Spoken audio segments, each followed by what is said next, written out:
bashkë. Sa gëzim. Në fakt, sot ne do të flasim për diçka që meriton vëmendje, edhe dikush mund të thotë, po prap mal, në fakt, gjatë kohës së regjimit komunist, nuk e din nëse ju kujtohet, ju që jeni mosha ime ose pak më të vjetër, po kishim një parull që tu qepemi maleve dhe kodrave dhe t'i bëjmë pjellore si edhe fushat. Po nuk është ky qëllimi pse po flasim sot për këtë që do të flasim. Në fakt, sot është kurora e mesazhit nga ato pjesë të shkrimit që ne kemi folur për Abrahamin. Edhe me të vërtetë është, le të them, kulmi i atyre mesazheve që kemi parë deri tani. Edhe vërtet e them ndonjëherë që unë me zipres ta predikoj ose të mësojmë disa gjëra sot nga shkrimi, po sot vërtet është diçka e cila meriton shumë vëmendje. Besoj nga unë i pari, po nga të gjithë ne, sepse është një mesazh i cili i vë kapakun atyre gjërave që ne kemi parë deri tani, po nuk është kjo arsyeja në fakt. Unë do ta zbuloj arsyen gjatë mesazhit sotshëm. Po kemi folur tani për Abrahamin apo jo? E kemi parë atë te çadra në Mamre, kemi parë mikpritjen e tij, kemi parë që miku i Zotit si thua, i hap zemrën Zotit, po edhe Zoti i hap zemrën mikut vet, apo jo, siç ndodhi me Abrahamin. E dëgjuam të lutej për Sodomën, e pam të mbante në krah djalin e premtuar. Sa bekim është gëzimi i shtëpisë, të qeshurën e pleqërisë së vet, nëse mund ta them kështu. Edhe ndoshta pas 100 vitesh pritje, ashtu si kundër e gjem Abrahamin në moshë, prova e tij, ne do të mendonim që kishte marrë fund. Edhe në fakt ne do të thoshim që pas gëzimit, pas lutjes, pas të qeshurës, le të them që prova do të merrte fund, po pikërisht prova vjen pas bekimit. Pas bekimit, edhe Zoti nuk mund të provojë një besim që nuk ekziston. Në fakt ai vën në provë besimin, sepse shpeshherë themi, dakord, por ai vën në provë besimin. Edhe provën më të madhe të jetës, Abrahami e mori këtu në kapitullin 22 të librit Zanafilles, edhe nuk e mori si një rishtar, si një njeri i cili është fillestar në ecjen e tij me Zotin, apo jo, i ri në besim, sikundër do ta mendonim, por në një kohë maturie në jetën e tij. Edhe do të thoshim, si është e mundur? Edhe në këtë kohë, edhe në këtë moshë, Abrahami përjetonte një provë të tillë kaq të madhe, sikundër do ta shohim sot në pasazhin ton, si është e mundur? Mirë po, ata që Zoti i çon lart i provon më thellë. Më thellë. Dhe Abrahami kishte dekada, le të them, urtësie, ecje me Zotin, mençurie në jetën e tij. Edhe më njëherë dëgjojmë përgjigjen e Abrahamit që thotë, ja ku jam. Edhe kjo është përgjigja e njeriu para se të kërkojë ndonjë shpjegim, ndonjë arsye pse, për të marrë një përgjigje. Le të lexojmë pasazhin për sot.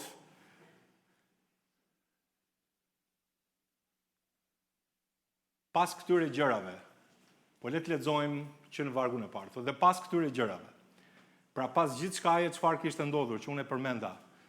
Prova e tij, takimi me Zotin, miqësia e tij, mbajtja e Isakut në dorë, por le të shohim pas këtyre gjërave, ndodhi që Perëndia e vuri në provë Abrahamin.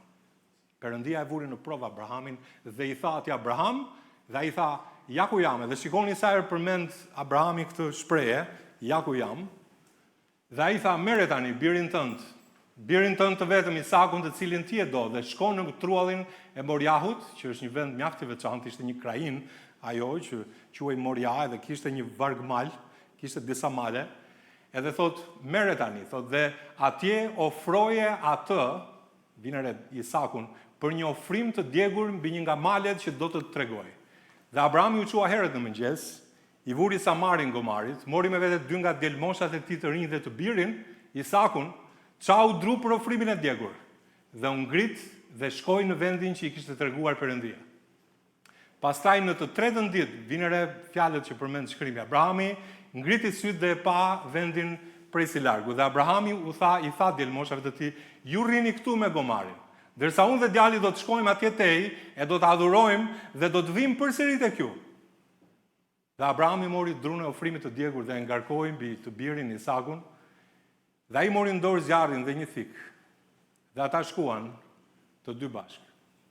Dhe Isaku foli dhe i tha të atit Abraham, ati im, dhe ky i tha, ja ku jam, biri im, dhe biri tha, ja zjarri dhe druri, por ku është qengji për ofrimin e djegur? Dhe Abraham i tha, biri im, Perëndia do të siguroj vetë një qengj për një ofrim të djegur. Kështu ata shkuan të dy bashkë, dhe ata erdhën në vendin që Perëndia i kishte treguar atij, dhe aty Abrahami ndërtoi një altar, i radhiti drut dhe e lidhi, shikoni pak dramën e kësaj historie, e lidhi birin e tij Isak dhe shtriu mbi dru për mbi altarin, në vargun 10. Dhe Abrahami zgjati dorën dhe mori thikën që ta therte të birin, dhe ëngjëlli i Zotit i thiri atij nga qielli dhe tha: Abraham, Abraham. Dhe ai tha: Ja ku jam. Dhe ai tha: Mos e vër dorën mbi djalin. Mos i bëj atij asnjë gjë. Se tani e njoh që ti ke frikë Perëndin, duke parë se nuk e kurseve për mua birin tënd të vetëm. Dhe Abrahami ngriti syt dhe pa. Ja mbrapa tij ishte një dash i zënë nga brirët, një shkurre, dhe Abrahami shkoi dhe e mori dashin dhe ofroi atë për një ofrim të djegur në vend të të birit. Dhe Abrahami ja thirrri emrin atij vendi Jehova Ire, sepse sikurse thuhet deri në këtë ditë, në malin e Zotit ka për tu parë. Po në të vërtet, kjo është historia, është një histori ngjeshse, po nga ana tjetër e mrekullueshme, duke marrë në konsiderat përfundimin e kësaj historie. Është një nga majat e të gjithë Biblës, historia që ne do të shohim sot.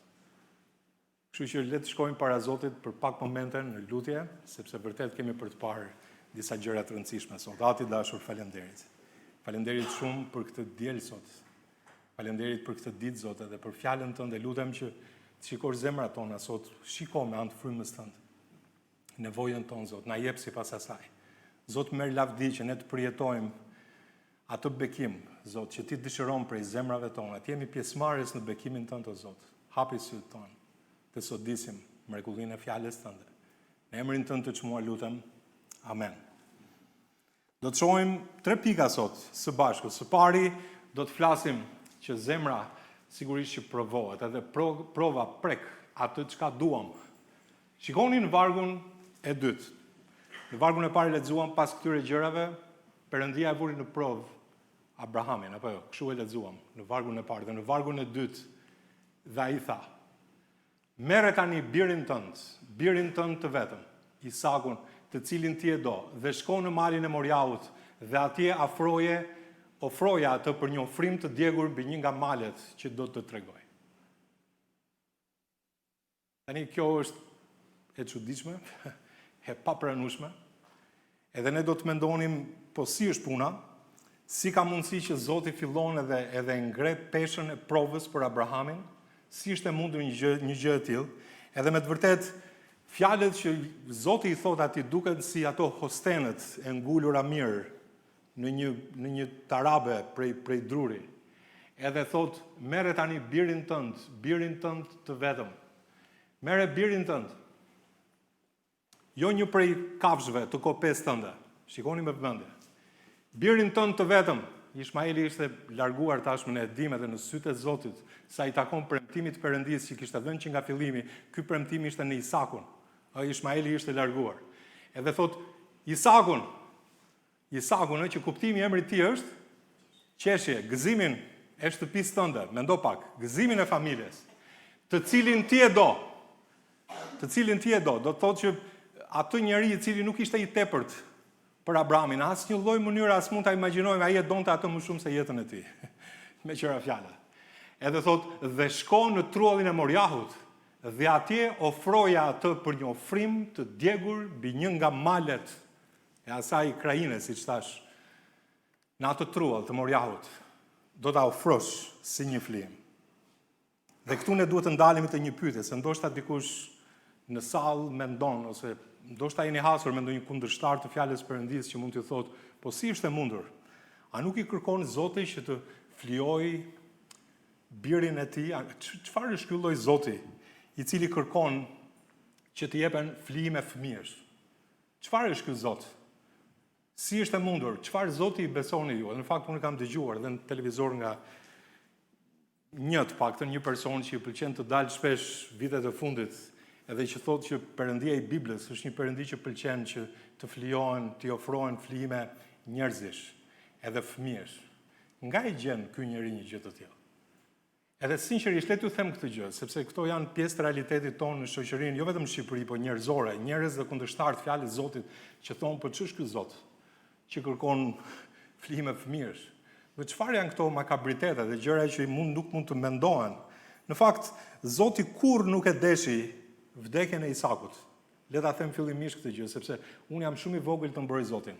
Por ajo që do të bëj sot, është që do të jap vargje nga shkrimi, nga fjala e Perëndis. Kështu që është mirë që përpara se sa dikush të paragjykojë Perëndin e universit, Zotin e Biblës, është mirë që të shikojë se çfarë thot Bibla.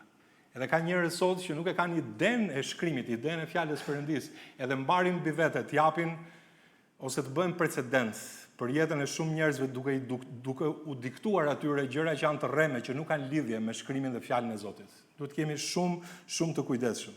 Kjo ishte një provë. Zoti nuk e donte vdekjen e Isakut. Ju mund të thoni pse, unë do t'ju them arsyeën. Edhe ka shumë arsye. Do dalin dhe tek dashi dhe pse nuk është qenj, pikërisht sepse lidhet me këtë. Edhe kjo është diçka me të vërtetë shumë e rëndësishme, po do t'i zbulojmë hap pas hapi. Zoti po lexonte zemrën e Abrahamit, nuk po kërkonte gjakun e Isakut. Është shumë e rëndësishme ta them që nga fillimi, dhe së dyti mos harroni që ky Perëndi, kur populli i tij më vonë dogji fëmijë për idhujt, e dënoi një vepër të tillë me fjalët më të ashpra. Shikoni si shprehet ai për popullin e Judës, tek Jeremiau kapitulli 7 dhe vargu 31 thotë, dhe ata kanë ndërtuar vendet e larta të Tofetit, që është në luginën e bijve të Hinomit, aty ku është Gehena, për të djegur bijt dhe bijat e tyre, lugina pra, për të djegur bijt dhe bijat e tyre në zjarr, thotë, gjë që as nuk e kam urdhëruar, as nuk më ka hyrë kurrë në zemër. Pra Zoti këtu e provoi Abrahamin, Zoti që e provoi Abrahamin është po ai që e quan flijimin e fëmijëve një neveri, në fakt. Që as i ka hyrë kurrë në mendje që ai të kërkojë për njerëzve flijim fëmijësh, që të kalojnë apo në përzjarr një flijim njerëzor siç bënin paganët. Paganët e bënin një gjë të tillë. Njeriu që i jep Perëndis fëmijën e vet për të shlyer mëkatin, Zoti e urren, sepse nuk ka asnjë flijim njerëzor që dikush mund të bëjë përpara Perëndis që të ndikojë që të shlyen mëkatet e dikujt. Është e pamundur nga ana njerëzore. Ja si e ngre vet profeti Mikea këtë pyetje. Mikajau, shikon Mikaj, në vargun kapitulli 6 dhe vargu 7, a ka për të kënaqur Zoti me mira desh ose me dhjetra, mira, lumenj, vaj, ata jap të parlindurin tim për shkeljen time, frytin e trupit tim për mëkatin e shpirtit tim, pa diskutim që jo. Përgjigjja e Zotit është jo, nuk mund të shlyesh mëkatin me gjakun e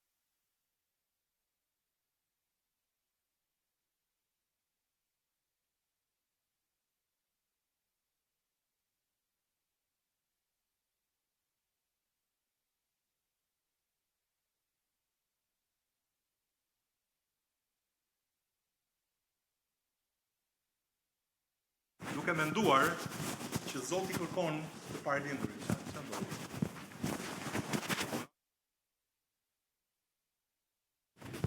Dakor.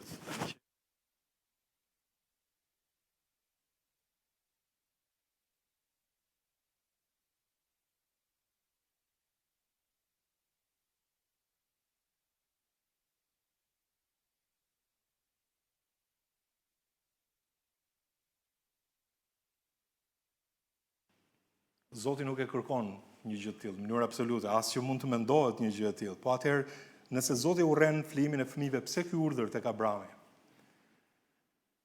E dini pse, vëllezër motra, kjo është diçka shumë e rëndësishme, do të flasim për këtë gjatë gjithë predikimit sot deri në fund, sepse në fakt Zoti po pikturonte atë që ai do të bënte 2000 vjet më pas. Ai po le të them po pikturon një tablo kaq të rëndësishme. Sepse i vetmi flijim që mund të pranojë ndonjëherë ishte flijimi nga ana e Perëndis. Edhe çdo gjë që është bërë në dhjetën e vjetër, prandaj Zoti urren flijimet e fëmijëve, sepse këto flijime që janë bërë në dhjetën e vjetër janë bërë flijime kafshësh. Jemi të qartë, Zoti asnjëherë nuk ka dashur flijime njerëzore. Po interesante sepse kishte një të parlindur që u dha vërtet për shkeljen e botës. Ishte një i parlindur. Kjo nuk diskutohet, po nuk ishte nga njeriu. Edhe kjo është shumë e rëndësishme dhe unë do t'ja shpjegoj këtë gjë që Zoti asnjëherë nuk i ka shkuar ndërmend që këtë gjë ta bëj ka njerëzit. Zoti e bëri nga ana e tij. Edhe këto ta shohim vetë në pasazhin e sotshëm. Pra ai e siguroi vetë. Dhe ai i vetmi flijim nuk u troq me zor drejt altarit, biri i përjetshëm shkoi me vullnetin e tij. Amen. Në kryqin e Kalvarit.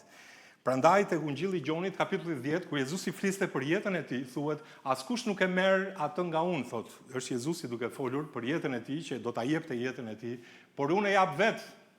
Unë kam pushtet ta jap dhe pushtet ta marr atë përsëri. Këtë urdhërim ka marr nga ati im. Kjo është shumë e rëndësishme për ta kuptuar dhe në fakt emri i atij idhulli është shkruar në ligjin e Perëndis bashkë me ndalimin. Këta që ofronin flime fëmijësh ishin paganët, pra është diçka që bëj nga paganët, prandaj te Levitiku 18 vargu 21 thuhet dhe mos lejo që asnjë nga fara jote, nga pasardhja jote, shikoni Zoti është eksplicit në fjalën e tij, të kaloj përmes zjarrit tek moleku, as mos e përdos emrin e Perëndis tënd, unë jam Zoti. Zoti një gjë të tillë e quan të neveritshme, të papranueshme, nuk mund të ishte një gjë e tillë dhe jam ndryshimi midis Kalvarit dhe çdo altari pagan. Tek idhujt, njeriu jep Perëndis një fëmijë kundër dëshirës së tij, ndërsa te kryqi Zoti i vërtet i jep njeriu birin e vet, që i jep jetën vet. Pra Zoti i jep njeriu. Edhe interesante, Zoti e ndaloi me ligj një gjë të tillë. Kjo gjë nuk mund të ndodhte.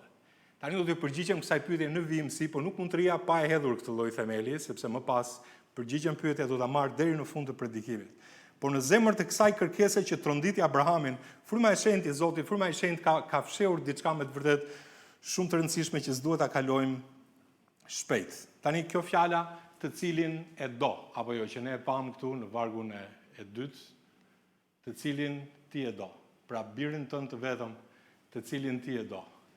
Në fakt është e vërtet. Hera e parë që fjala dashuri shfaqet në gjithë Biblën është këtu. Edhe fjala dashuri, mund të lexosh, mendoni pak, 21 kapitull, ne jemi në kapitullin 22 të librit Zanafilles. Njeriu patjetër ka dashur dikë, kjo nuk diskutohet. Po përmendja e parë e fjalës dashuri është pikërisht këtu, edhe është vendosur në kontekstin e marrëdhënies midis atit dhe birit të tij. Sa e bukur dhe sa e fortë që është. E shkruan mbi dashurinë e një ati për një bir të vetëm që po shkon drejt një altari, nëse unë do ta bëja më praktike. Edhe hera e parë ne e dim për ata që studiojnë Biblën me qira fjala së shpejtë do të fillojmë shkollën biblike këtë vit. Ata që kanë mbaruar procesin e dishepullizimit janë të lutur në rast se dëshirojnë që të ndjekin të fillojnë shkollën biblike, do të kemi mundësi që ta fillojmë këtë vit. Atëherë hera e parë që shfaqet vendos tonin për çdo herë tjetër në fjalën e Zotit. Sa herë shfaqet një fjalë aty e merr kuptimin gjatë gjithë Biblës. Edhe dashuria në herën e parë është një atë që jep birin e vet të vetëm. Ku e kemi dëgjuar këtë? Ja ku e kemi dëgjuar. Te Gjoni kapitulli 3 dhe vargu 16. Sepse Perëndia e deshi kaq e deshi botën, sa dha birin e tij të vetëm lindur, që kushdo që beson në të të mos humbas, por të ketë jetë të përjetshme. E deshi dha birin e tij të vetëm lindur, e deshi kaq botën, pra interesante. Dhe fjala e parë e dashurisë tek Zanafilla, atë, bir, i vetëm, i dashur. Interesante, është e njëjta fjalë e dashurisë në Ungjil që ne e gjejmë. Dhe Zoti po e vinte Abrahamin në këtë lloj prove, duke pikturuar këtë tablo për atë ngjarje që do të ndodhte 2000 vjet më përpara, po si mund të ndiejë një atë? Sadopak ai të ndjente vet atë që Perëndia atë do të përjetonte në një moment solemn, do të përjetonte ati Perëndin në Kalvar. Prandaj e përsëriti birin tënd të vetëm. Zoti përdor fjalët jo kështu se nuk i ka pa recet Zoti. Zoti kur i vendos të prera edhe të sakta, edhe prandaj e lexuam ne aty. Jo vetëm birin tënd, po thot birin tënd të vetëm. Edhe thot atë që ti do. Shikoni, Zoti ka ndërmend atë që do të ndodh me Perëndin atë dhe me Krishtin në kryqin e Kalvarit. Edhe jep fjalët në mënyrë eksplicite, edhe prandaj e përsërit një gjë të tillë që ne të mos e humbasim lidhjen. Edhe vjen re kur kjo provë, kur erdhi kjo provë. Erdhi pikërisht kur gjithçka ishte mirë. Isaku kishte lindur, premtimi ishte përmbushur, gëzimi kishte zënë vend në çadër. Abrahamit ju desh të priste gjithë ato vite, më në fund edhe po e mbante këtë gëzim në duart e tij, po e përjetonte gëzimin. Edhe kështu vepron shpesh Zoti me mikun e tij. Prova nuk të gjen kur s'ke asgjë, por kur ke marrë ndoshta atë që ke ëndruar. Edhe Zoti nuk kërkon të di se sa mban ti apo unë kur ne jemi bosh. Por ai në fakt kërkon të di se kush rri i pari në zemrën tonë kur jemi të mbushur. Kush është i pari përsëri? Dhurata apo dhuruesi? Edhe kjo është e gjitha çka bën fjalë ky mesazh për sot. Dhe Zoti i tha Abrahamit, ma jep. Dhe pyetja për secilin për ne është, cili është Isaku yt? Cili është Isaku yt? Cila është ajo gjë ose ai njeri që po ta kërkonte Zoti sot do të thoshe, Zot, gjithçka tjetër ta jap, po jo këtë. Për shembull, thjesht duke menduar pak. Thjesht duke menduar pak nga ana personale, sepse pikërisht ajo gjë ka nevojë të vihet, pikërisht ajo gjë ka nevojë të vihet mbi altar. Jo se Zoti është xheloz si njeriu. Se çdo gjë që e duam më shumë se Perëndin, ajo mund të na bëhet një Zot i vogël, edhe kjo është e vërtetë, si zotat e vegjël gjithmonë i zgënjejnë njerëzit, por kjo në thelb Zoti kërkon diçka tjetër që është themelore, diçka që është thelbësore për jetën e çdo njeriu. Jo thjesht që diçka do të jetë një Zot, do të bëhet një Zot për ne. Por në fakt ai kërkon diçka më shumë prej nesh. Dhe prandaj thot birit dhe bijes së tij, edhe njerëzve të tij, ai thot biri ma jep zemrën tënde. Ma jep zemrën tënde. Dhe sytë tu le të vrejnë udhët e mia. Zoti kërkon zemrën tonë. Edhe shikoni sa thellë që jo thjesht talentin ton, jo thjesht paratë tona, jo thjesht kohën tonë së pari, por së pari zemrën. Së pari zemrën. Edhe Zoti e provon zemrën duke vënë dorën drejt mbi atë që zemra jone mban më të shtrenjtë. A ka ndonjë gjë që pengon lidhjen tonë me Zotin? Qoftë edhe një Isak midis nesh. Çfarë pengon marrëdhënien tonë me Zotin? A mund t'ia dorëzojmë atij? Dakor, kjo është diçka shumë lehtë për ta thënë, por e rëndë për ta menduar, por le të mos trembemi nga çdo provë, sepse ajo që i dorëzohet Zotit nuk humbet. Në fakt, siç do të shohim para se të mbaroj ky mesazh sot, në shembujt në historinë e kishës edhe të besimtarëve janë me të vërtetë shumët. Po unë do t'ju jap një ngjarje, vërtet është pak e rëndë kur e lexon. Por në fund do të shohim se çfarë ka ndodhur. Një njeri, unë po e lexoj këtë, që e vuri Isakun e vet, po them, mbi altar. Në vitin 1956, një misionar i ri me emrin Jim Elliot, nuk e di sa keni dëgjuar, shkoi në pyjet e Ekuadorit për t'i çuar ungjillin një fisi të egër që kishte vrarë çdo të huaj që kishte hyrë në truallin e tyre. Vite më parë, ende student, ai kishte shkruar në ditarin e vet një fjali që i përmbledh të gjitha. Dhe ja çfarë kishte shkruar, nuk është budalla ai që jep atë që s'mund ta mbaj, për të fituar atë që s'mund ta humbas. Edhe ai tha, edhe nëse duhet jap jetën time,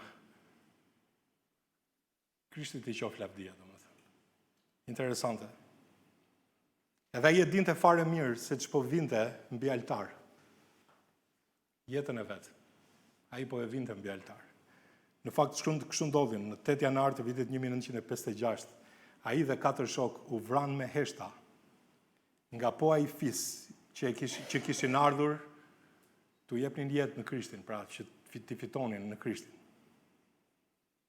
Dukej si humbje e plotë dhe 4 gram betën të veja, fëmijë betën pa etër, po ja çfarë bëri Zoti me atë Isak të vënë mbi altar. Gruaja e Xhimit, Elisabeta, me vajzën e vet të vogël në krah, shkoi të jetonte mes atij fisi, mes atyre që i vranë burrin. Dhe fisi u kthye te Krishti. Madje disa nga vetë ata që patën ngritur heshtën u bën vëllezër në besim. Ajo që të gjithëve u dukej varr, Perëndia e ktheu në korrje. Jehova Ire, siç do ta shohim sot. Zoti e siguroi frytin atje ku syri njerëzor shihte veç humbje, dhe kush i jep Zotit Isakun e vet nuk mbetet duar borë, sepse dora që e merr atë Isak është e njëjta dorë që të mban ty, që më mban mua. Kjo është e rëndë, ta thuash.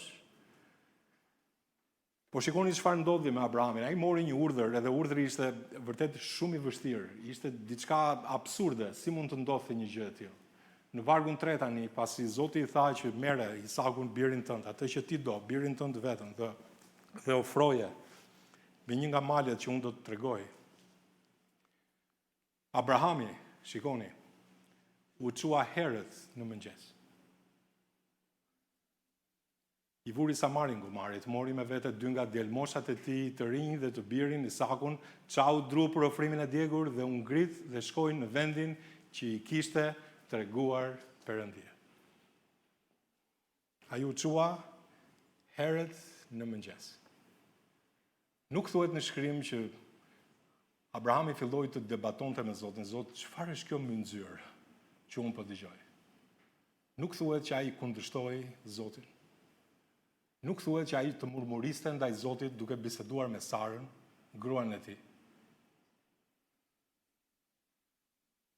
Po çfarë ndodhi? Ai u çua herët. Edhe kur urdhri është i rënd, bindja e vërtet nuk e zvarrit në kohë bindjen. E kryen sa më shpejt, para se frika të gjej kohë për t'ia prishur mendjen, ose për t'a kthyer mbrapa. Interesante. Po kush e ka vendosur t'i bindet Perëndis, çohet herët. Këtë e them në gjuhë metaforike. Kush ka vendosur t'i bindet Perëndis, çohet herët. Ai çohet herët. Është gati. Dhe mendoni ç'nat duhet të ketë kaluar plagu Abraham në atë kohë. Kishte bluar në mend çfarë po ndodhte, si mundet që Zoti i kërkonte atij një gjë të tillë. Por nuk na tregon asnjë fjalë të shkëmbyer me Sarën, asnjë lot, asnjë dridhje. Mbase kjo kishte ndodhur, nuk na thot gjë shkrimi për një gjë të tillë. Por ne dim se që zemër atërore rikte në atë gjoks. Edhe shkrimi nuk na thot asnjë fjalë, dini pse? Sepse nuk pati asnjë kundërshtim nga Abrahami. Ai e pranoi fjalën që Zoti kishte thënë, dhe ai kishte mësuar tashmë në 25 vjet të jetës së tij, gjatë kësaj kohe që kur kishte dalë nga vendi i hetërve të tij, se Zotit mund t'i besoj edhe kur nuk e kuptoje. Zotun të besoj, i besoj asaj që t'i thua, edhe kur nuk e kuptoj atë që t'i thua. Ky ishte i njëjti Zot që i kishte premtuar një bir kur trupi i tij ishte i vdekur. Ky ishte i njëjti Zot që i kishte bërë atij një premtim që mund të duket diçka totalisht absurde, se si ka mundësi që nga trupi i tij i vdekur dhe nga trupi i vdekur i Sarës të mund të kishte një fëmijë i cili do të ishte pasardhësi dhe plotësimi i premtimit të Perëndis në jetën e tij.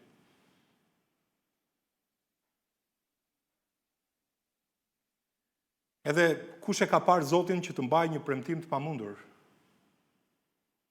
mëson që ta pranoj me besim edhe kur ai jep një urdhër të pakuptueshëm. Sepse Zoti na qen ka i Zoti që të bekojë përmes gjithçkaje që ai dëshiron që ne të bëjmë edhe kur nuk e kuptojmë atë gjë, edhe kur na duket absurde. Edhe besimi nuk lind nga të kuptuarit, por lind nga të njohurit se kush është ai që më flet. Jo nëse unë e kuptoj atë që ai më thotë, që mirë është ta kuptojmë, po edhe nëse nuk e kuptojmë. Po besimi bazohet në këtë gjë. Kush është ai që më flet? Kush është ai? Ai është Zoti, ai është Perëndia. Amen. Këtu bazohet, edhe besimi sheh përtej provës. Interesante, shohim në vargun 4 dhe 5, shikoni se si vazhdon, pastaj në të tretën ditë, thot, Abrahami ngriti syt dhe pa vendin prej së largu. Edhe thuhet, dhe Abrahami i tha djalmoshave të tij, ju rrini këtu me gomarin, kurse unë dhe djali do të shkojmë atje tej e do të adhurojmë dhe do të vim përsëri tek ju. Në të tretën ditë, pra 3 ditë udhë nga Bersheba deri te mali, 3 ditë gjatë cilave në zemrën e tij, në zemrën e Abrahamit, Isaku kishte vdekur. Zoti tha bëje, në mendjen e tij, kjo gjë kishte mbaruar, edhe vendimi që marr, në fakt thika ishte ngritur shpirtërisht, le ta them, që në ditën e parë, që kur Zoti i tha. Dhe në ditën e tretë, ai e mori djalin sërish, si prej së vdekurish. Në fakt, Isaku nuk i ndodhi gjë, apo jo, ne e dim përfundimin e historisë, po e mori përsëri si prej së vdekurish. Edhe dita e tretë ka një kuptim në Bibël, apo sidomos të Ungjit, pas 3 ditësh në fund të 2 ditëve, dita e tretë, pas 3 ditësh, këtu është, domethënë 3 ditë, ato 3 ditët që përmenden. Synohet të kush? Të tregoj një varr bosh. Amen? Krishti do të ringjallej.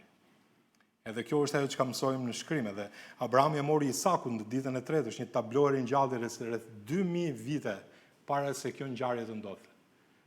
E kjo është mahnice, sepse ja dhe fjalët që përmenden së bashku këtu.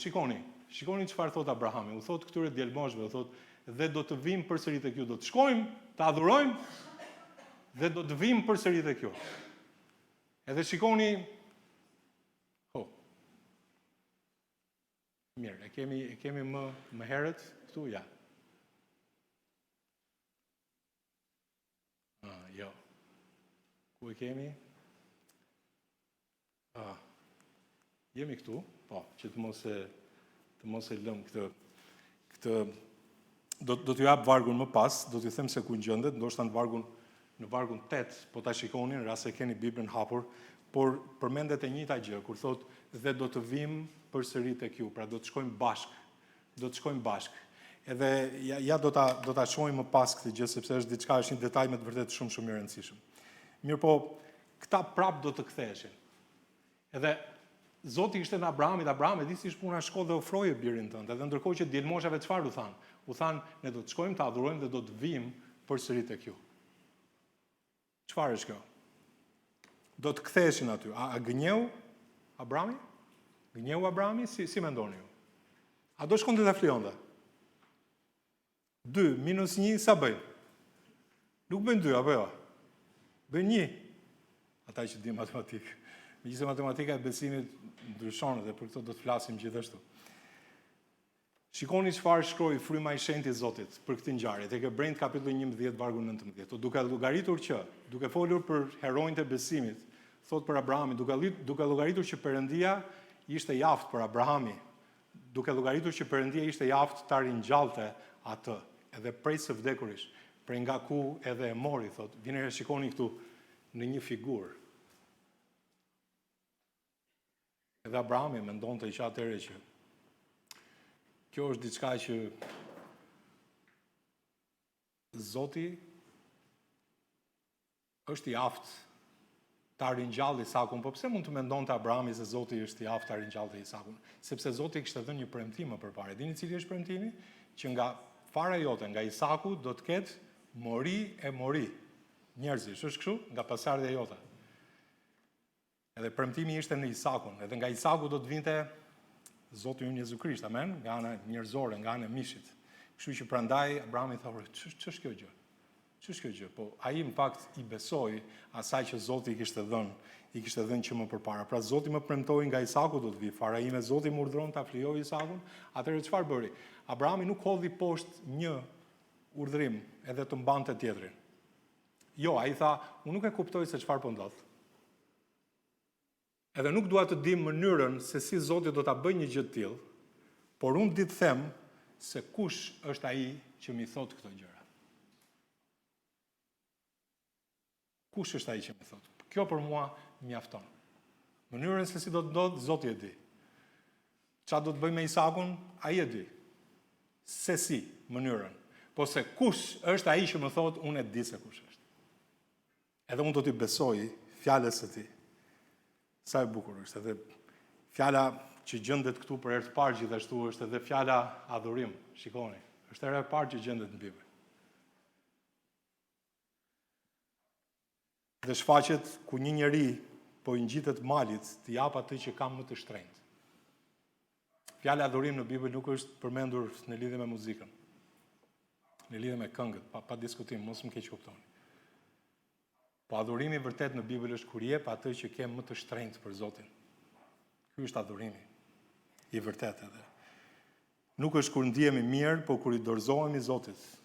Kur ne i dorëzohemi Zotit totalisht. Ky është adhurimi i vërtet. Kur na kushton gjithçka, edhe Abrahami i quajti atë një ngjitje që do ta çonte në flijim adhurim.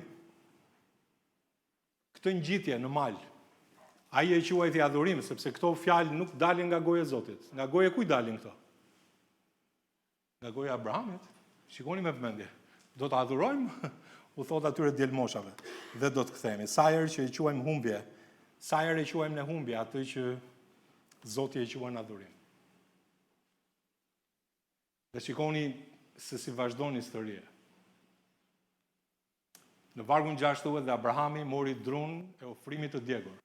Vini re me vëmendje dhe e ngarkoi mbi të birin Isakun dhe ai mori në dorë zjarrin, thuhet, dhe një thik, dhe ata shkuan të dy bashkë. Fryma e shenjtë ka zgjedhur ta pikturojë me kujdes dhe druri vihet mbi shpinën e birit. Biri e ngjit atë. Një bir tjetër 2000 vjet më pas do të mbartet drurin e flijimit të tij mbi shpinë, apo jo? Shikoni tek Gjoni kapitulli 19 dhe vargu 17 dhe duke mbartur kryqin e tij, ai shkoi drejt një vendi i quajtur vendi një kafke, që në hebraisht quhet Golgota. Ky është Jezusi. Isaku mbarti drurin për flijimin, edhe Krishti mbarti kryqin. Vjen re që kjo është një figurë, Isaku nuk është Krishti, është thjesht një tablo e asaj, se Isaku është Isaku, po në mënyrë figurative ne kuptojmë duke marrë atë si një tip të Krishtit dhe Zoti po vizatonte kalvarin me njerëz, me dru, sikundër e shohim, me dashurinë e një ati për birin, shekuj para se të vinte realiteti, që kur të vinte dita popullit ta njihte. Edhe Isaku këtu vjen re me vëmendje. Nuk ishte një fëmijë i vogël këtu. Kishin kaluar 17 vite, tham javën që kaloi të paktën. Derisa Ishmaeli ishte 13 vjeç kur u rrethpre, mirëpo ai qëndroi aty bashkë me maman e tij Agarën, edhe 2 apo 3 vjet derisa, sepse nuk thuhet eksaktësisht, por dim që nga kultura hebraike koha e zverdhjes së një fëmie kur ai shkëputej nga gjiri i nënës, pra ishte 2 deri në 5 vjet shkonte ndonjëherë, po 2 dhe në 3 vjet ishte diçka normale. Kështu që të paktën Isaku ishte 17-18 vjeç në atë kohë. Edhe i fort mjaftueshëm të mbante drut për flijim, i fort mjaftueshëm sa të kundërshtonte një plak 100 vjeçar. Mendoni pak, po të kishte dashur, mirë pa ai nuk kundërshtoi. Ne e shohim në historinë tonë që nuk thuhet një gjë e tillë, ai u ngjit me atë atin në heshtje duke mbajtur drut që kishin lidhje me vdekjen e vet atij, edhe kjo nuk është një skenë e një viktime të detyruar, por është skenë e një biri të bindur. Sinqerisht, kur ti e mendon këtë habithesh edhe 2 herë në këtë kapitull përsëritet ajo shpreha e vogël që ata shkuan të dy së bashku, janë në vargun 8, doja t'u tregoja unë. Shikoni këtu në vargun 6. Morën bashkë me Isakun këtë gjëra, thuhet, dhe ata shkuan të dy bashkë. Shikoni këtë, ata shkuan të dy bashkë. Shikoni vargun 8, këtu ishim vargun 6, shikoni vargun 8. Dhe Abraham i tha, birim, Perëndia do të siguroj vetë një qenj për një ofrim të djegur. Kështu, ata shkuan të dy bashkë. Ata shkuan të dy bashkë. Dini çfarë tregon kjo? Kjo tregon që ati dhe biri në një mendje, në një hap, drejt të njëjtit altar. Është vërtet mahnitse, s'ka mos pajtimi disë tyre, nuk është kjo që njëri tërheq tjetrin, që ai e reziston, për shembull, ati tërheq birin, hajde i thotë tani se do të vë këtu mbi altar, edhe ai reziston, nuk e shohim. Dhe kështu që janë dhe ati dhe biri në kalvar. Jo një Zot i zemëruar që ndëshkon një bir që nguron, por ati dhe biri bashk. O atë, tha Jezusi, u bë vullnet yt. Amen? Ishin të dy bashk. Ati që nuk ndahet nga biri dhe biri që nuk ndahet nga ati në një mendje. I vetmi moment ishte momenti kur ai u kryqëzua, që nuk i tha më atë kur u kryqëzua, po çfarë i tha? Perëndia im, zuri vendin e një mëkatari në kryq Krishti. Pse më ke braktisur? Sepse ai mori mëkatin ton në trupin e tij mbi drurin e kryqit. Thuhet tek letra e 2 e Pjetrit. Te letra e parë e Pjetrit, ndjes. Asgjë nuk i ndan atin dhe birin. Ja unë vi, thot, që të bëj vullnetin tënd o Perëndi. Ju kujtohet ku thuhet diku në shkrim kjo shprehje. Ja unë vi për të bërë vullnetin tënd o Perëndi. Dhe pyetja që s'mori përgjigje për 2000 vjetë. Dini cila ishte? Ajo pyetje që nuk e mori përgjigjen.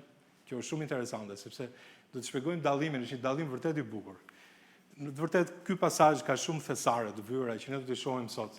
Po shikoni këtu dhe Isaku foli dhe i tha të atit Abrahamit, ati im, dhe ky i tha, ja ku jam biri im, dhe biri i tha, ja zjarri dhe druri. Ja zjarri dhe druri. Po ku është qengji për ofrimin e djegur? Dhe Abrahami i tha, birim, Perëndia do të siguroj vetë një qengj për një ofrim të djegur. Kështu ata shkuan të dy bashkë. Kjo është pyetja më prekse e gjithë zanafillës, e bërë me thjeshtësinë e një fëmije, siç ishte Isaku, që nuk e di se vetë ai është flijimi. Ku është qengji? Zjarrin e shoh, drutin mbaj mbi shpinë. Po qengji ku është? Ku është qengji? Ajo pyetje mbeti pezull në ajrin e atij mali për rreth 2000 vite, pa marrë përgjigje të plot. Sepse përgjigja e vërtetë e saj pyetje nuk ishte ai dashi, nuk ishte ai dashi i zënë me brirë, i zënë prej brirësh në atë ferrishtën, në atë shkurrën, le ta them të përdor fjalën e Biblës. Nuk ishte ai dashi. Jo.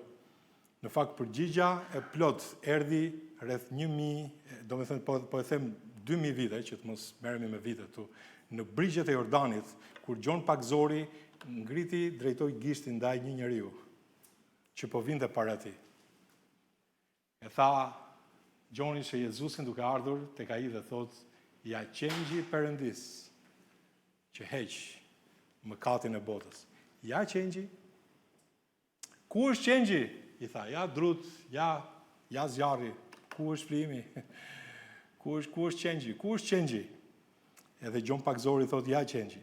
Kjo është përgjigja e pyetjes e mbajtur pezull për shekuj, për 2000 vjet, mendoni pak, çdo flijim mbi altar që bëj. Çdo flijim mbi altar e përsëriste atë pyetje pa i dhënë përgjigje, sepse gjaku i demave dhe i cjevve nuk mund të hiqte dot mëkatet. Thjesht mund të mbulonte për një farë kohë, por nuk i hiqte dot mëkatet. Këtë thot shkrimi i shenjtë. Dhe pastaj erdhi Gjoni, tregoi me grisht dhe tha, ja qengji. Perëndia s'u përgjigj me shpjegim, po u përgjigj me një person. Edhe ai është Jezu Krishti. Edhe vjen re përgjigjen e Abrahamit. Perëndia do të siguroj vetë një qengj. Nuk tha që Zoti do të na jap një qengj. Nuk e tha Abrahami kështu. Po tha Perëndia do të siguroj vetë një qengj. Vetë, ai vetë. Ai vetë ai. Vetë Zoti do të siguroj një qengj. Edhe në fakt kështu ishte, vetë Zoti erdhi. Edhe u bë siguri për ne me anë të qengjit. Amen? Edhe siguroi qengjin. Ai vetë ai u bë si një qengj. Edhe erdhi për ne. Se në fakt kjo është zemra e ungjillit. Ai do ta jap nga vetja atë dhe njeriu nuk mund të sigurojë qengjin që i duhet për mëkatin e vet. Jemi të qartë? Asnjë njeri nuk mund të sigurojë dot qengjin. Asnjë njeri nuk mund të japë të paralindurin, sikundër e lexuam te Mikaje, e lexuam apo askush nuk mund të japë dot të paralindurin për shlyerjen e mëkatit të tij. Asnjëherë. Edhe Zoti nuk i ka shkuar ndërmend kjo që kjo gjë të ndodhte nga njeriu. Edhe ja përgjigjen kjo pyetje do ta marrë edhe në vimësi. Po nëse do të gjendej ndonjëherë një flijim për mëkatin, Zoti vet duhet ta jepte. Prandaj thuhet sepse Perëndia kaq e deshi botën sa dha birin e tij të vetëm lindur, që kushdo që beson në të të mos humbas, por të ketë jetë të përjetshme. Feja e njeriu thotë, bëj, jep, ngjitu në mal, fito. Ndërsa ungjilli i Zotit thotë, Perëndia siguroi vet. Ai vetë e bëri. Dhe ky është ndryshimi mes çdo feje të botës dhe krishtrimit të vërtetë. Të gjitha fetë e tjera janë të tilla. Njeriu kërkon të gjejë vetë një qengj për t'ia dhënë Perëndis. Ndërkohë që ungjilli i Zotit Perëndie siguron vetë qengjin dhe ja dha njeriu. E siguroi vetë qengjin. Mos u lodhin gjithash, ë? Ai zbriti, Zoti zbriti. Mos u ngjit, se ai zbriti për ty. Ai zbriti. Thuhet e Romakët, kapitulli 10, po ta lexosh. Fjala është pranë teje, thotë në gojën tënde. Sepse nuk mund të thuash kush do të ngjitet që t'i afrohet Perëndis. Në fakt ai zbriti. Edhe shikoni sepse dora zgjatet, mirëpo zemra provohet. Shikoni diçka magnitse këtu dhe ata erdhën në vendin që Perëndia i kishte treguar atij dhe aty Abrahami ndërtoi një altar, i radhiti drut, e lidhi birin e tij Isak dhe e shtriu mbi dru për mbi altarin. Dhe Abrahami zgjati dorën, thotë, dhe mori fikën që ta therte të birin. Çfarë skene? Abrahami shkoi deri në fund, në fakt. Nuk u ndal me ndërtimin e altarit. Nuk u ndal as te lidhja e të birit. Ai zgjati dorën, thuhet. Mori thikën. Edhe me të vërtet aty në qiell, mendoni pak, prova e zemrës Abrahamit kishte marrë fund në atë moment. Dhe Perëndia e pa se zemra e Abrahamit s'kishte mbajtur asgjë. Nuk i kursente asgjë Zotit. Dhe këtë e shohim në pasazhe, këtu mësojmë se çfarë do thotë të besosh vërtet, jo të ndihesh gati. Jo thjesht të ndihesh gati, se themi ne i besojmë Zotit, unë jam gati, unë i besoj. Jo, ti besosh Zotit është më shumë se sa kaq, që është të zgjasësh dorën, të veprosh mbi atë që Zoti ka thënë. Edhe kur ai na kërkon atë që duam. Ky është besimi. Të zgjasësh dorën, jo thjesht të thuash me fjalë, pra të veprosh. Dhe mendoni edhe një herë Isakun të shtrirë mbi altar duke parë dorën e atit. Si mund të ndjej Isaku aty shtrirë mbi altar, mbi drut, duke parë dorën e atit, që ishte gati me thikën. Mendoni pak për të kryer të flijim. Ai mund të ishte shkëputur, ai mund të kishte ikur, ai ishte i fortë, po ai lidhur në dru me vullnetin e tij. Dini çfarë mësojmë ne nga kjo, që Isaku u lidh jo me litar që si këpuste dot. Po ai u lidh me bindje. Ai tha, i besoi asaj që i thoshte Abrahami, dhe kështu ishte edhe biri i Perëndisë. Gozhdët nuk e mbanin dot Jezusin. Amen. Gozhdët nuk mund ta mbanin dot. Ju kujtohen farisejt që poshtë kryqit të tij thanë, nëse i biri i Perëndisë, thanë, pa zbrit që andej. Po kush e mbajti aty të gozhduar? Se ai mund të kishte treguar atyre ashtu, po ashtu është. Por ai nuk e bëri një gjë. Ai mbeti në gozhd, i varur. Gozhdët nuk e mbanin dot, por dashuria e mbante. Dashuria e mbajti aty në kryq, Krishti. Jo gozhdët, dashuria. Ai tha, askush nuk e merr atë nga unë, por unë e jap vetë. Edhe çfarë të bën përshtypje që dora që u ngrit mbi Isakun tregonte drejt kësaj dore tjetër që nuk do të ndalej. Në fakt, për Isakun u dëgjua një mos për birin e Abrahamit, po për birin e Perëndisë nuk u dëgjua mos. Nuk u dëgjua mos. Dhe pikërisht aty ekziston dallimi që na shpëton ne. Pikërisht përmes atij dallimi ne morëm shpëtimin.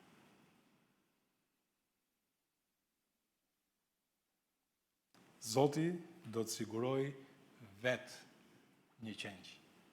Ai vetë, qengji. Ai do të siguroj vetë.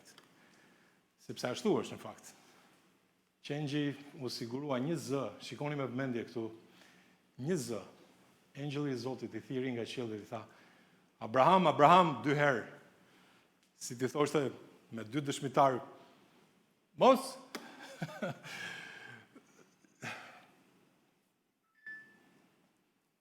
Një zë që nxiton të ndaloj dorën. Abrahami ishte gati. Edhe ai nuk i tha, Abraham, Abraham, Abraham, sepse ai ishte gati. Përndryshe Zoti nuk ishte pse e thoshte 2 herë emrin Abraham. Ishte një çast vendimtar. Një qime e ndante, i themi ne. Nga jo që ai do të bënte. Dhe për të tretën herë ajo përgjigje Abrahamit. Ja ku jam? Çfarë njeriu që është ky? Ja thoni ju. Ja thoni ju çfarë njeriu është ky. Ja ku jam? Direkt. Në fakt Zoti nuk e la kurrë ta prekte djalin.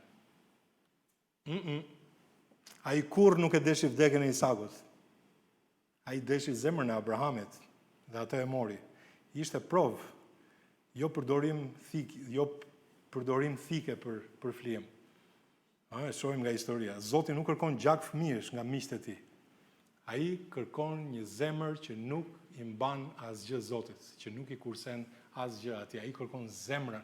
Biri im, më jep zemrën tënde. Më jep zemrën tënde.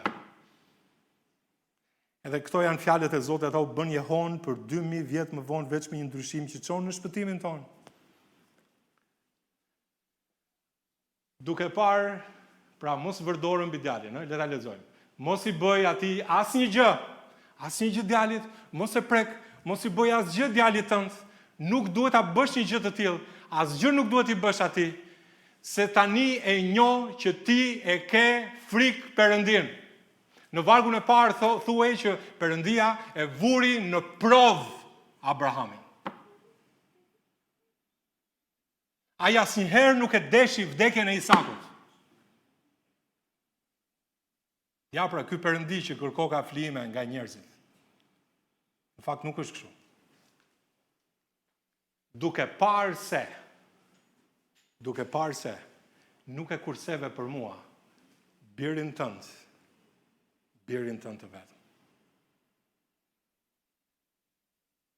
Shikoni si shprehet palje, se prandaj Bibla është fjala e Zotit, nuk është shkruar nga njerëzit, nuk ka mundësi. Te Romakët 8 vargu 32 ai thotë: ai që nuk e kurseu birin e vet. Ai që nuk e kurseu birin e vet, por e dorëzoi atë për të gjithë ne, si të mos na jap lirisht bashkë me të dhe të gjitha gjërat. E dëgjuam?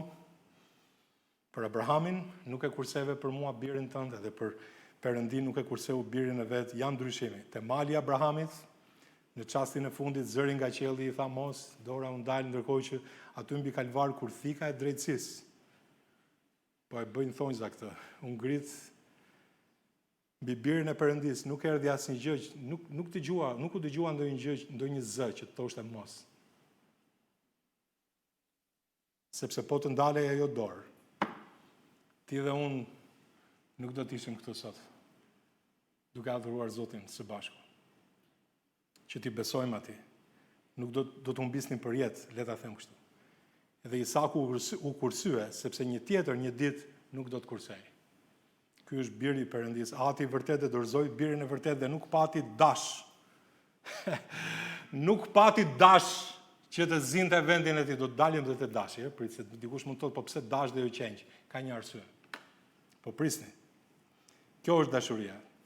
Në fakt, sepse ai vetë ishte qengji, jo dashi i lidhur në atë kaçubën atje, tek ajo shkurrja me brirët e zëna atje i ngecur. Jo, ai do të ishte qengji.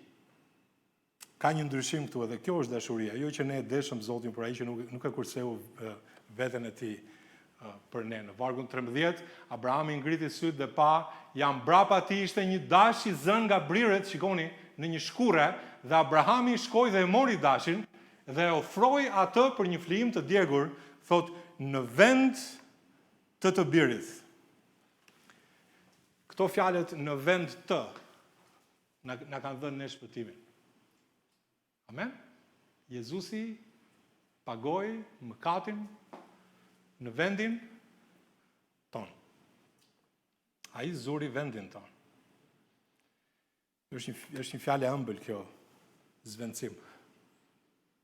Në vend të, edhe dashi u flijua, vdiq, ne dim që kafshët nuk vdesin, po blejoni ta them kështu për analogji, dashi u flijua, vdiq, që Isaku të jetonte, dhe Isaku zbriti nga altari i gjallë, sepse dikush tjetër zuri vendin e tij mbi altar, dhe kjo është me të vërtetë diçka e mrekullueshme. Krishti zë vendin ton në kryq, në dënimin. Edhe ne ishim të lidhur në mëkat, të pa shpresë, gati për të pritur thikën e drejtësisë Perëndis. Edhe çfarë ndodhi? Zoti e kishte siguruar tashmë flijimin. Edhe dashi, shikoni këtu, ky dashi, se do flasim për dashin, zakonisht para flitet për dashin, do flasim për dashin sot. Ky dashi ishte i zënë nga brirët në një shkurre.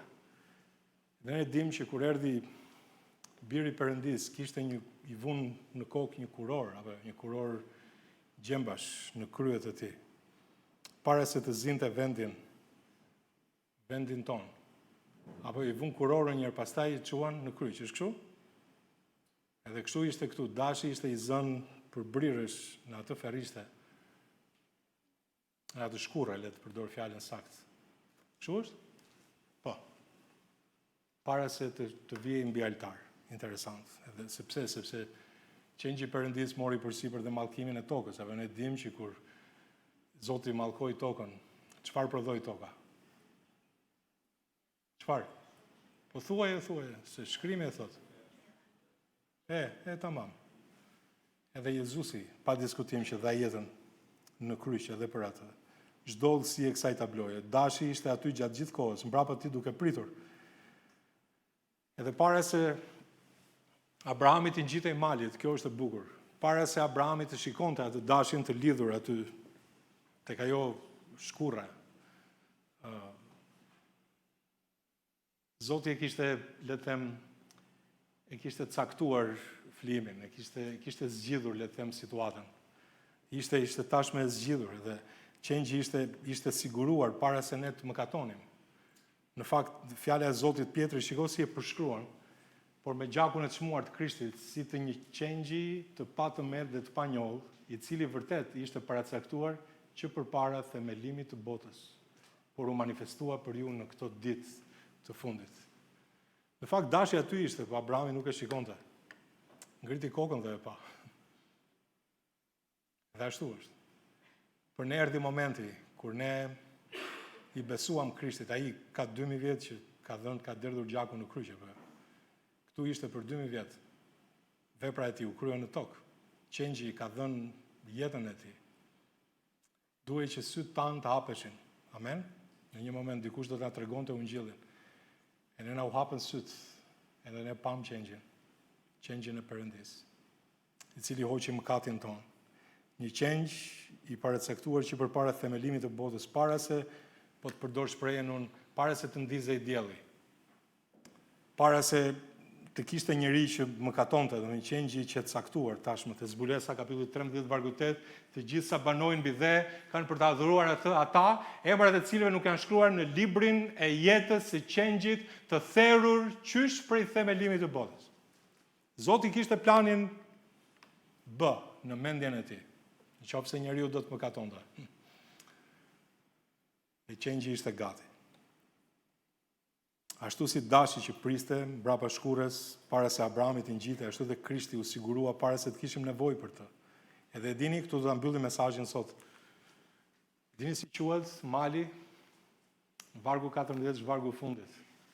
Thotë dhe Abrahami ja thiri emrin atij vendi Jehova Jire, sikur se thuhet deri në këtë ditë.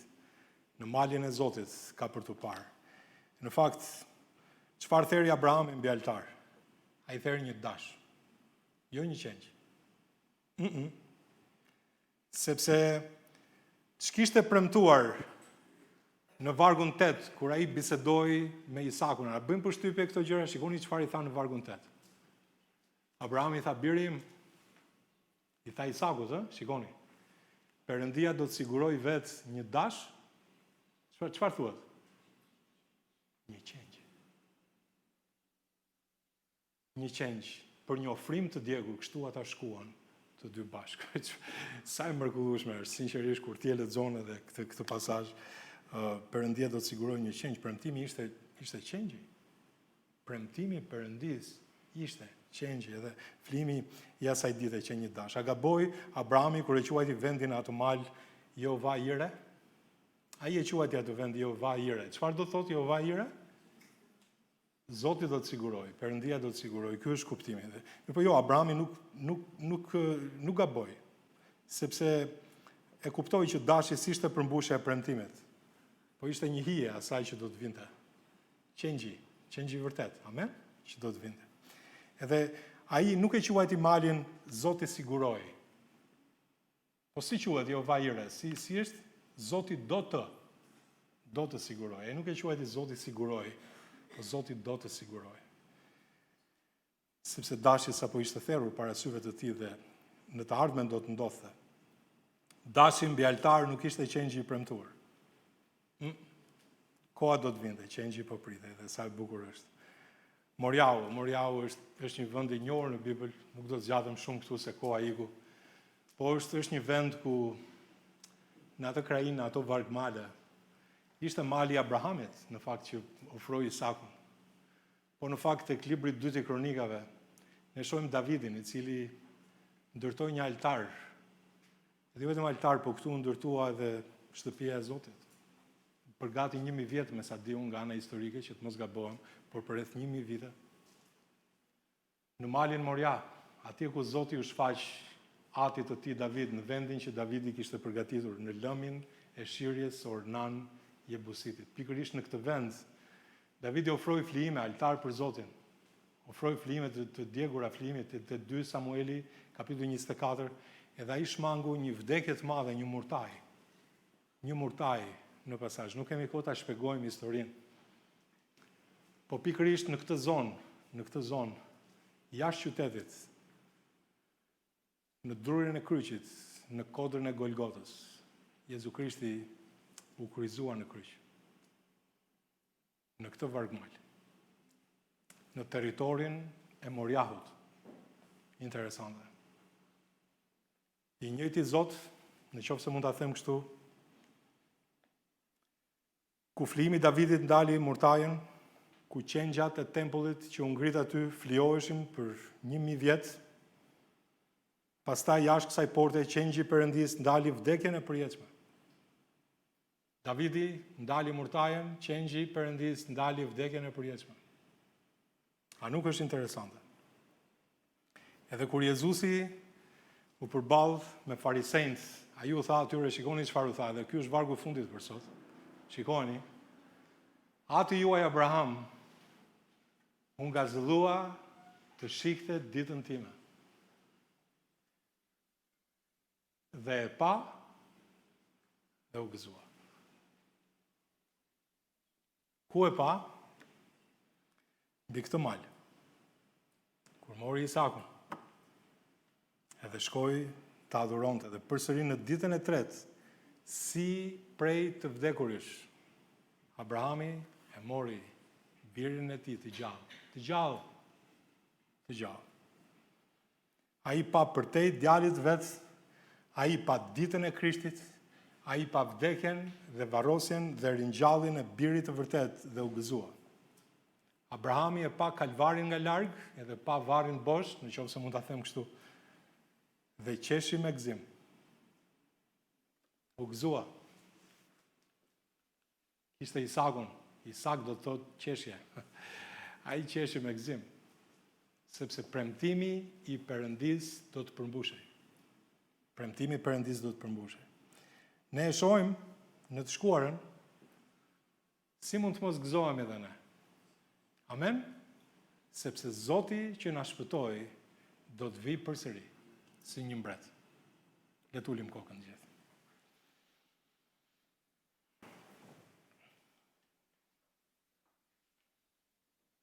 O, Zot, sa i mirë që je. Në fakt, Zoti ynë është besnik, edhe ai na ka shpëtuar nga fuqia e ferrit përmes këtij flijimi të jashtëzakonshëm.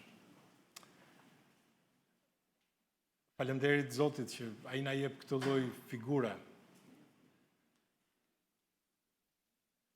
të faktit që ne ishim të lidhur, edhe Zoti përmes Krishtit na zvendçoi, edhe mori dënimin e mëkatit ton në trupin e tij mbi kryq. Ne mund të jemi mirënjohës Zotit sot dhe të themi Zot, faleminderit Zot, faleminderit Zot për qengjin.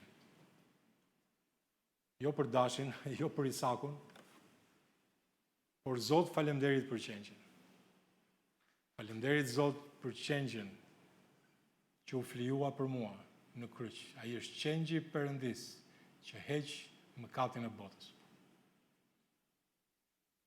Unë kam një pyetje për të gjithë sot këtu. Pyetja ime është, çfarë pengon dashurinë e Atit dhe dashurinë tënde si një bir ose bie Perëndis? Çfarë ka në mes? Çfarë e pengon? Ti e di se çfarë ka në mes. Mund të jetë një idhull, mund të jetë diçka e mirë që është kthyer në një idhull. Mund të jetë diçka që për ty është bërë si një idhull. Ti e ndjek, i shkon pas, kalon kohën, energjinë tënde. Mund të jetë bërë paraja idhullit. Mund të jetë bërë puna idhullit, mund të jetë bërë dikush një njeri idhullit, që ti e ndjek më shumë, kalon kohë me të më shumë, edhe do më shumë se sa Zotin. Mund të jetë një Isak, cili është Isaku yt? Dhe Zoti e di mirë që ai nuk e ka zemrën tënde. Çfarë do që ti do? A do diçka tjetër më shumë se Zotin? Dashuria për Zotin konsiderohet urrëtie për çdo gjë tjetër. A e do Zotin aq, ti thuar Zotit, Zot, unë të dua ty shumë, shumë, shumë, shumë, më shumë se çdo gjë tjetër në këtë botë. A mundesh t'ia thuash atij sot këtë? Përmendja për herë të parë fjalës dashurisë midis një ati dhe një fëmijë dhe një biri, një bie, le ta them kështu. Bi dhe bija të Perëndis jemi. Zoti të deshi kaq shumë sa që dha Krishtin në kryq. Po ti a e do Zotin aq shumë? E do Zotin aq shumë. Sa që të mos ketë ndonjë lloj Isaku që të jetë midis teje dhe Perëndis. A mund t'i thuar Zotit sot, kjo gjë për mua është Isak, është bërë Isak për mua. A mund t'ja japësh atij atë? E t'i thuar Zot, unë të dua ty më shumë se sa kjo gjë. Mundesh, është vështirë ta thuash. A mundesh jo thjesht të thuash me gojë, por të zgjasësh dorën. Mundesh, besimi vërtet do të thotë jo thjesht me fjalë, por të veprosh duke bërë atë që Zoti kërkon. A do ta zgjasësh dorën sot? A mund të shikosh përtej provës që kja mund të shikosh përtej provës që Zoti është i aftë të bëjë një mrekulli? Ai është Zoti mbinatyrshëm. Çfarë ka Zoti që nuk e bën dot? A mund të thuar Zotit, Zot, ti kërkon zemrën time dhe unë të jap zemrën time sot. E di, e i shpëtuar, je besimtar, a mund të thuash atij Zot, zemra ime të përket ty. Merre zemrën time, Zot, drejtoje udhëhiqja atë. Ruaje nga mëkati përmes fjalës tënde, Zot. Unë dëshiroj që ta ruaj fjalën tënde në zemrën time. Mundesh? Zot, unë dua të lexoj nga fjala jote çdo ditë jetës time. Zot, më jep fuqi. Zot, më ndihmo të lexoj fjalën tënde, të kaloj kohë me ty, të lutem, Zot, më ndihmo që flijimin tënd në kryq tua të tregoj të tjerëve, në punë, në familje, rreth rrotull. Zot, le të jem unë një dritë për ty. Unë dua që mrekullia e ringjalljes të duket në jetën time. Të ecim në risinë e jetës, si të gjallë prej së vdekuris. Si njerëz që nuk janë sklever të prangave të Egjiptit, të botës, të mëkatit, të paudhësisë, të mërisë, të zemërimit, të urrëties, të ligësisë, të përçmimit, por si të gjallë prej së vdekuris, me dritën e Krishtit që shkëlqen. Çfarë të pengon? Çfarë na pengon? Çfarë më pengon? Të ecim me ty, Zot. A mund të themi atij? Le të kalojmë pak momente në heshtje dhe lutem thuaja Zotit këtë gjëra. Edhe jepja zemrën atij plotësisht.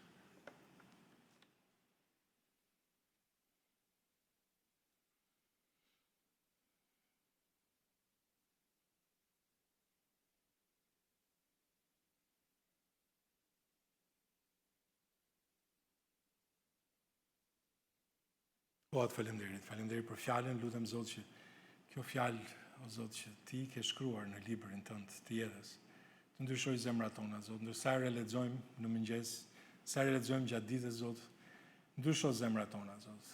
Ne rrëfejmë që kemi nevojë për fjalën tënde. Falenderit që është një fjalë që është e gjallë, është jetë ndryshuese. Zot, na ndryshon, na transformoj që të jetojmë për ty. Ti themi jo mëkatit, Zot, edhe çdo Isak, apo çdo lloj gjëje, sado e mirë që të jetë, sado e dashur që mund të jetë për ne, nuk mund zerë vendin tënd, o Zot, kurrë. Zot, askush nuk mund ta zërë vendin tënd në zemrën tonë. Zot, ti kërkon zemrën, Zot, dhe ne ta japim ty, Zot. Ashtu si thua, biri im, jep zemrën tënde, dhe Zot merre zemrën tonë. Na drejton, na udhëhiq, na ço, Zot, aty ku ti dëshiron. Na përdor për lavdin tënde. Le të jemi të dhënë ndaj teje me gjithë zemër, me gjithë shpirt, me gjithë mendjen tonë, Zot. Të duam ty me gjithë forcën tonë, me gjithë shpirtin tonë, me gjithë qenien tonë, Zot, me gjithë zemrën tonë, sepse ti je i denj. Zot, na ndihmo të bekojmë ty, na ndihmo të jetojmë për ty, Zot. Na ndihmo të të shpallim ty, Zot. Na ndihmo, Zot, që të bëhemi dishepuj të tu, të vërtet, jo me gojë, por me vepra, Zot. Duke zgjatur dorën, duke ecur përpara, duke hedhur hapin, duke të besuar ty, o Zot. Na ndihmo të kalojmë provat e jetës, duke të besuar ty. Kudo që ndodhemi në udhkryq, Zot, na ndihmo të jetojmë për ty. Zot, na ndrysho, Zot, që të ecim me ty. Faleminderit për këtë hir. Merr lavdi, Zot, nga jeta jonë, të dua dhe lutem për gjitha këto në emrin tënd, Zot Jezus. Amen.